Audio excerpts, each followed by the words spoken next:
मैं बात करना चाहता था अपने अपोजिशन लीडर जनाब उमर अयूब साहब और बाकी हमारे जो मेंबरान हैं, लेकिन मौका नहीं है।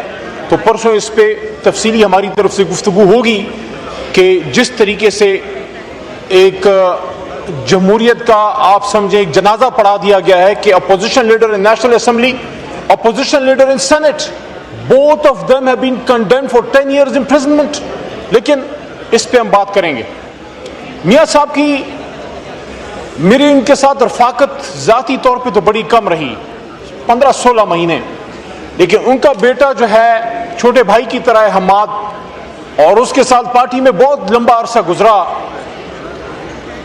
मियां साहब के पिछले दौर की बात है, जब आपकी पहली हुकूमत थी, हमारी अभी नहीं आई थी, उस जमाने में आपको याद होगा हमारा एक एहतजाज हुआ, तो उस जमाने में थोड़ी बहुत सलाम दुआ हमाद अजहर से शुरू हुई। और मैं देखता था कि लाहौर से एक एजुकेटेड बैरिस्टर है, हमाद बैरिस्टर हैं, पढ़े लिखे नौजवान हैं, उसकी तरबियत इस बात की अक्कासी करती थी कि किसी सुलझे हुए खानदान में और इज्जतदार घराने में उसकी तरबियत हुई है, क्योंकि उसने अगर इख्तलाफ भी रखा, यहाँ मिनिस्टर था, आपको कभी तुंद तो तेज बातें भी हमारी तरफ से आती थी, तो हमाद की तरफ से बात बहुत एक सुलझे हुए अंदाज में सख्त तनकीद जरूर आती थी। वो जब मैं उनसे मिला, यकीन कीजिए, एक होती है लफाजी, एक होती है पर्सन एक्सपीरियंस। मियां अजहर साहब से जब मैं मिलता था, आई वुड फील कि बिल्कुल जो मेरे मरहूम चचा शौकत अली खान साहब, उनकी तरह की फीलिंग मुझे उनसे आती थी। एक दुख अलबत्ता ऑनरेबल स्पीकर साहब रहेगा, और वो ये है कि पिछले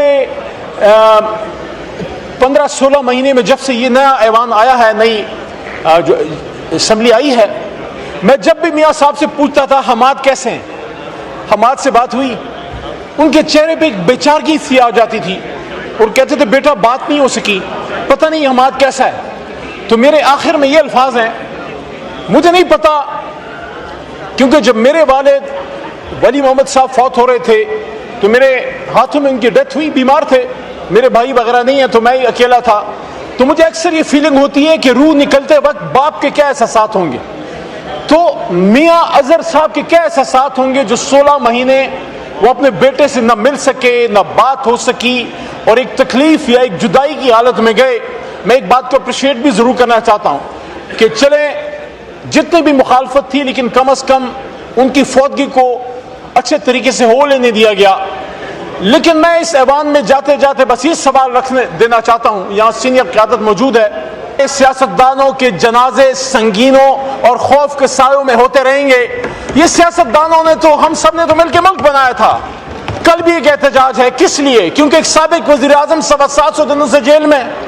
तो क्या इन मसाइल का क्या हल है? यही हल है कि एक दूसरे को हम कब्रों में उतारते रहें, बाद में कसीदे पढ़ते रहें, या इस जमहूरियत का जनाजा पढ़ने से पहले इस जमहूरियत के लिए भी कुछ करें। तो मैं मियां अजहर साहब को इस शेर के साथ, मैं यहाँ से दुआ तो मैंने पढ़ी है, आयतें भी तिलावत की हैं, लेकिन एहसान दानिश साहब का एक शेर उनकी नजर करता हूँ जाते जाते कि मियां साहब ख्वाब होके रह गई हैं कैसी कैसी हसरतें, ख्वाब होके रह गई हैं कैसी कैसी हसरतें, दाग फुरकत दे गया है कैसा कैसा आशना। बहुत शुक्रिया।